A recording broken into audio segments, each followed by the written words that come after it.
Welcome to the darkness of the night.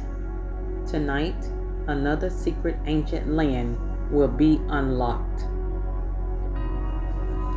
The old windcatcher towers of Yazd stand like hollow stone giants against a sky that has forgotten the color of rain.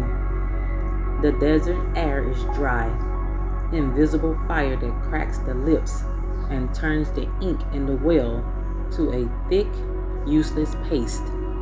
It is late afternoon, and the sun is a heavy copper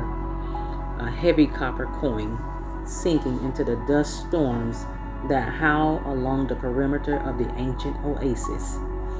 An old astrolabe maker sits in the deepest chamber of his mud brick workshop, his eyes clouded by cataracts and decades of staring into the precise brass gears of the cosmos. His long white beard is stained with the gray ash of the small forge he uses to melt the precious metals for his instruments. Between his knees, he holds a massive, heavy plate of solid, unpolished, meteoric iron that fell from the sky during the great eclipse 50 years ago. He is not crafting a tool for ordinary sailors or merchants who navigate the terrestrial trade routes of the Silk Road. He is engraving a master plate for an instrument he calls the Mirror of the Unseen, a device designed to calculate the exact coordinate where a human soul enters the world. For months, he has heard a faint metallic clicking sound emanating from the center of his raw cosmic iron, a rhythm that does not match the movement of an earthly clock.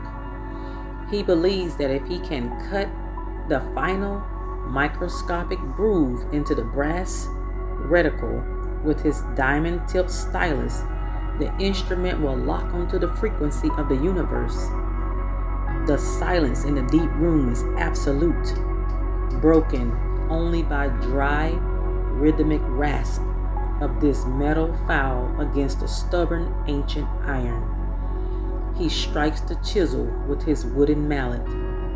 The sharp, ringing chime of metal against iron echoes through the subterranean vaults, a sound that vibrates through the foundations of the house. A tiny glowing flake of cosmic iron falls into the dark dust of the floor, burning out in a fraction of a second. His breathing is slowing, measured, and shallow, a technique learned over a lifetime to prevent his hands from trembling by even a hair's breadth. As the rough outer crust of the meteorite is filed away, the pristine silver-gray crystalline patterns of the space iron are exposed to the flickering oil lamp. He begins to incise the delicate Arabic numerals and the intricate star charts onto the surface, his hands guided by a mathematical certainty that feels older than the city itself. If he succeeds in completing the instrument tonight, will it reveal the vast, terrifying architecture of his own destiny? Or will it blind him permanently with a flash of celestial truth? It is this ultimate achievement of human science. Is this the ultimate achievement of human science? Or is it a blasphemous attempt to measure what was meant to remain hidden in the dark? He presses the sharp stylus deeper into the metal, his knuckles turning white from the immense pressure. A sudden deep tremor shakes the earth beneath the workshop, causing the small jars of oil and brass shavings on his shelves to rattle violently. The flame of the oil lamp flickers and dies, plunging the chamber into a dark so thick it feels like cold water. He realizes that the earth is protesting his calculation, trying to hide the geometric secrets of the heavens from a mortal mind. He refuses to strike a match, choosing instead to work in the absolute, velvety blackness, relying entirely on the memory in his fingertips. He feels the perfect circles he has turned, the precise teeth of the gear teeth, the razor-thin lines of the constellations. Slowly, beneath his blind tracing fingers, the metal plate begins to generate its own faint, cold heat. The circular rings of the astrolabe begin to rotate independently, clicking into place with a smooth, hypnotic sound that mimics the movement of distant planets. The air in the subterranean room turns crisp and sweet, smelling faintly of ozone and old parchment. He opens his blind eyes and looks down through the darkness. The astrolabe is glowing with a soft, milk-white phosphorescence that illuminates the ancient brickwork of his room. But as he looks into the center of the brass disc, where the shadow of the gnomon should fall, he sees something else. The metal has become completely transparent, like a pool of still water looking down into a secondary inverted sky. The ticking sound stops instantly, replaced by a low, profound resonance that vibrates in the small bones of his ears.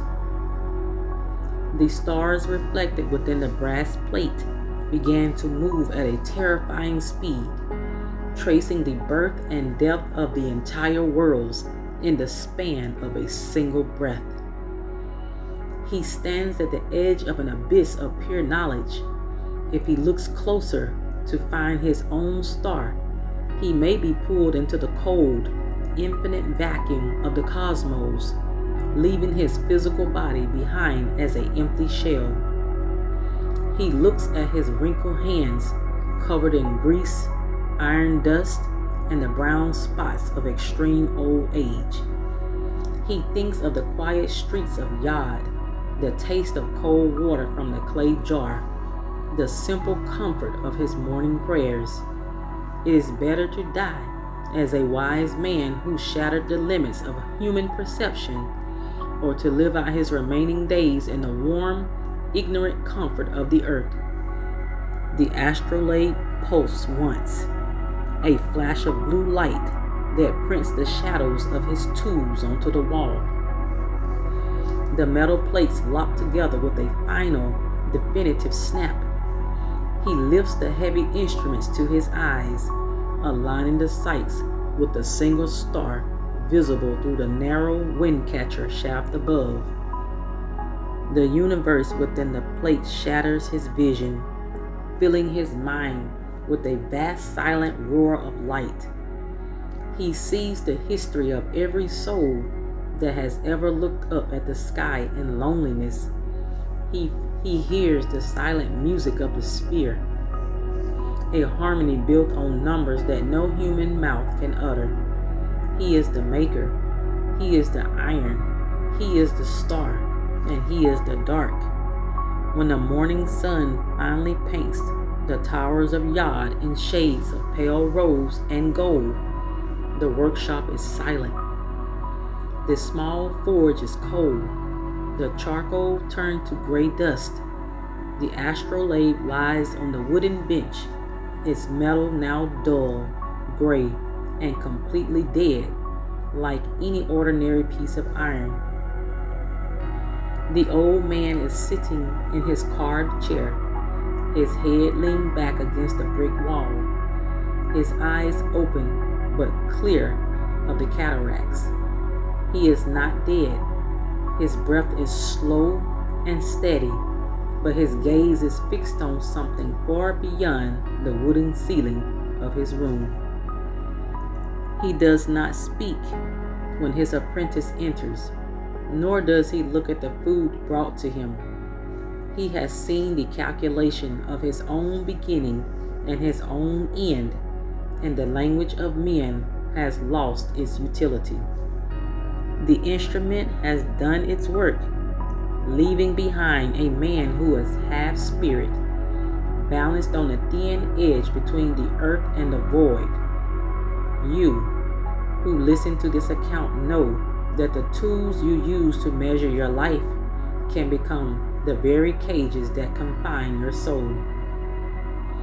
The stars you chase in the dark are not outside of you. The stars you chase in the dark are not outside of you. They are the markers of your own internal geography. Are you strong enough to look into the instrument of your own truth without losing your balance? Are you ready to see the exact coordinate where your illusions end and your reality begins? The workshop remains in the old quarter of the city, a place where the walls still vibrate with the echo of the celestial chime. The story is preserved in the scratch of the stylus and the weight of the old iron. Listen to the silence of the desert night, and you will hear the gears turning. Look into the dark water of the cisterns, and you will see the stars moving. This is the end of the brass and the beginning of the sky. Until our next journey, farewell.